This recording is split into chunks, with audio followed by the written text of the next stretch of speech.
السلام عليكم ورحمة الله تعالى وبركاته. حبيباتي مليكاتي ان شاء الله يا ربي كامل نلقاكم بصحة جيدة. رانا مع الفترة نتاع الامتحانات نتاع وليداتنا، ربي ينجح كامل الاطفال تاعنا وربي يوفقهم ويحفظهم منا ان شاء الله.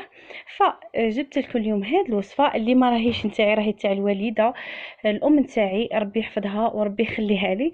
فهذه الوصفة معتمدتها هي حتى كانت ديرها لنا، وحاليا فكرتني بها فدارتها الاخ نتاعي الصغير. باش يعني في هذه الفترة تاع الامتحان دائما متعودين ان هي من الوالدة يعني، وانا عاودت تبعت نفس الطريق ان تكون عندنا وجبات مخصصة في الفترة تاع الاختبار، ما ناكلوش اي حاجة. فاليوم جبت لكم هذا العصير اللي هو غير كل العصائر اللي تذوقتوهم، سواء من الذوق ولا حتى في الشكل ولا حتى في القوام ولا حتى في الفيتامينات.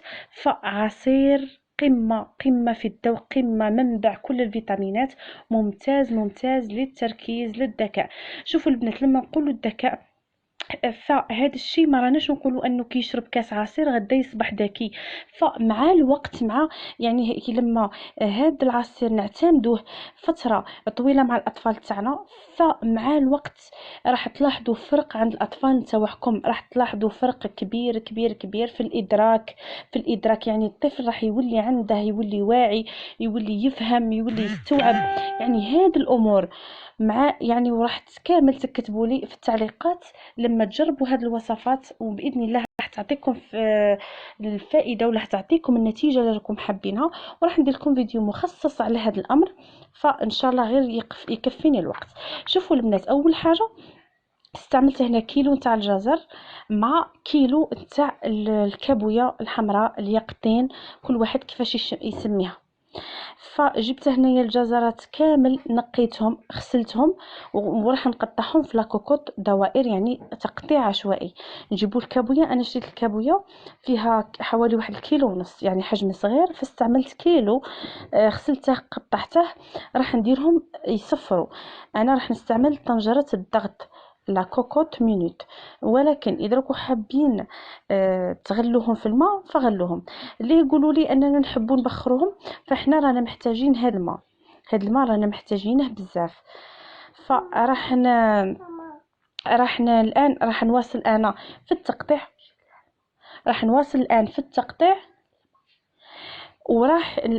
راح تشوفوا معايا كل هاد الخطوات. فهاد الوصفه علاش مختلفه على كل الوصفات، مختلفه على كل العصائر، حتى العصير اللي يكون فيه الجزر ولا حتى العصير، يعني هذا فيه تشكيله من خضار غنيه، حتى بين فواكه ممتازه للاطفال تاعنا، وهي اللي تساعدهم على التركيز وتساعدهم على الادراك وتساعدهم حتى يعني كيما نقولوا حنا في واحد الكلمه شعبيه، تفتح لهم الذاكره تاعهم، يعني تخلي هذاك الطفل يستوعب يعني احسن من اللي راه يستوعب الان. فهنا استعملنا الكابويه اللي هي اليقطين. ما يعني اي وصفه نقولوا للذكاء لازم يكون كاين حاضر اليقطين ولا الكابويه الحمراء. الجزر ممتاز ممتاز ممتاز ممتاز يا بنات الاطفال. وهذه الوصفه اللي يقولوا لي العمر المناسب، نقول لكم هذه الوصفه مناسبه للاطفال من بعد الشهر الثامن، تقدروا تقدموها للطفل. الشهر الثامن مانيش نقولوا على الذكاء، على باش يكون عنده هذا الطفل، يعني يكون عنده بنية جسدية قوية، وكذلك باش ينمو، باش لي فيتامين، باش نحميوه من نقص في المعادن. كذلك هذه الوصفة غنية بالكالسيوم، وعلى هذيك تقدروا تمدوها للطفل من 8 شهور، نمدوها للكبار للصغار. الوقت اللي تقولوا لي فوق نشربوها، شربوها في اي وقت، اي وقت. الطفل في وقت الامتحانات عطوها لها صباح وعشيه، صباح كاس والعشيه كاس. فبعد الان راح نروح نضيف الماء لهذا الجزر والكابويه تاعنا، ونكملوا مع بعض. كما راكم تشوفوا الماء، انا استعملت كميه مليحه تاع الماء، استعملت 2 لتر تاع الماء. فهاد 2 لتر تاع الماء راح نخليها الان تصفر 15 دقيقه. هذيك الوقت يعني يبقى عندكم حتى الجزر المهم يطيب مليح. بعد اللي هنا طاب معنا الجزر مليح وتلمسته ولقيته انه رجع طري، راح نروح نهرسه نميكسيه. هنا ضروري اذا ما كانش عندكم كي من هذا فتستعملوا ميكسور ابغا، ولا اذا ما كانش عندكم تقدروا تستعملوا الخلاط اليدوي اللي عندكم اصلا في البيت، يعني اي حاجه المهم تهرسوه. فهنا بعد ما راني وضعت نصف الكميه، لانه هذا عطاتني عصير، عطاني 2 لتر، صبروا البنات، عطاني 3 لتر نتاع العصير. هاد الوصفه عطاتني 3 لتر نتاع العصير. فانا راح نجيب الان، راني وضعت برتقاله ونصف مع 11 حبه تاع تمر. انا من الناس اللي يعني يديروا العدد الفردي. 11 حبه تاع تمر، درت برتقاله راح نضيف فقط نصف نتاعها الان، ضفت كميه تاع الجزر والماء راه سخون. هنا بالنسبه للناس اللي يقولوا لي السكر، التمر حلو، استعملت البرتقال كذلك من نوعيه الجيده طامسو، ماشي هذاك اللي تعصر الحامض، فحتى هو حلو. هنا اذا كان عندكم البرتقال ماشي حلو تقدروا تزيدوا واحد الكميه صغيره، واذا كان عندكم العسل فالافضل خاصه للاطفال. كان عندكم العسل عطوا. بالنسبه للاطفال قل من السنه ما ديروا لا سكر ولا عسل ولا، قدموها بهذه الطريقه. وحتى انكم تقدروا ما تخفوهاش، خلوها على شكل عصيده وعطوها ليه يرضعها في البيبون. فانا راح نروح نميكسيهم ونعاود ونرجع نكمل الكميه الثانيه اللي تبقات لي. شوفوا هنا بعد ما تبقات الكميه، هنا القوام تاعها راه ثقيل. من بعد راح نضيف لها الماء اللي راه باقي في لاكوكوط، لانه استعملت كميه مليحه تاع الماء. ولاكوكوط اللي استعملتها انا طيب الخضره بلا ما تنشف الماء. ولكن اذا استعملتوا يعني طنجره الضغط ولا لاكوكوط القديمه اللي تنشف الماء، فاستعملوا 3 لتر تاع الماء. فراح نزيد نكمل الكميه اللي كانت باقيت لي، راح نضيف لها فقط 7 بيض. فكما راكم تلاحظوا درت هذه العمليه درتها نتوما شوفوا البنات، اذا ما كانش عندكم كميه كبيره كما درت انا صراحه درت كميه تاع الاسبوع، باش ماشي كل يوم نخدم انا هذا العصير، وحتى انا اصلا نحبو نشربه. فدرت كميه مليحه وخليت القوام تاعه كما القوام تاع الرامي. القوام يجي ما هي ثقيل ما هي خفيف. نتوما اذا كنتو حابينه خفيف تقدروا تخفوه بالماء، كما تقدروا تخفوه بعصير تاع البرتقال اذا كان عندكم حلو، تقدروا تخفوا المهم اي حاجه. نتوما تتحكموا في الضوء. كما راكم تشوفوا هذاك هو الماء اللي بقى لي، راح نضيف فيه العصير بعد ما اللي طحنته وكان القوام تاعه ثقيل. فراح نضيفه وراح نضيف معاه حتى العصير اللي الان راني طحنته. فكل شيء راح نخلطهم.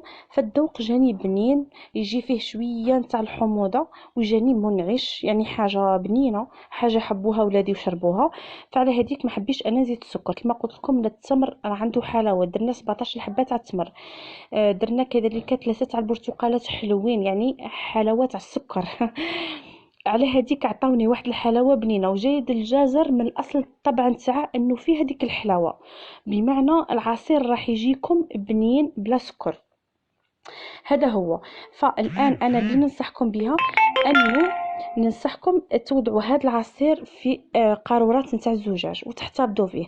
انا كي كان سخون ديروه في الثلاجه، بعد اللي يبرد اذا كان عندكم اطفال صغار نتاع اقل من 3 سنوات فجبدوا العصير في المطبخ، ولا قبل ما تقدموه خرجوه للمطبخ يعني هذيك الساعه ساعتين، وخلوه يرفد حراره نتاع المطبخ وقدموه للطفل نتاعكم. اذا نتوما الكبار فشربوه بارد، لانه انا بصراحه ما نشربوش بارد، ولكن هذيك البروده اللي تخلي العصير يولي يعطي في الانتعاش نتاعه. فان شاء الله يا ربي كاع تعجبكم هذه الوصفه نتاعي، ونتمنى تعطوني تعليقات شابين ولي لايك وتبارطاجيو هذا الفيديو مع الاصدقاء نتاعكم. كما راكم تشوفوا راني نجيب لكم غير في الوصفات اللي يفيدوكم واللي فيهم منفعه لكم والاطفال نتاعكم. فاذا كنتم من عشاق هذه الوصفات فدعموا هذه الوصفات، لانه انا اكيد نلقى انه الوصفات الصحيين هما اللي راهم عندهم يعني راكم حابينهم وتلقاو تفاعل كبير.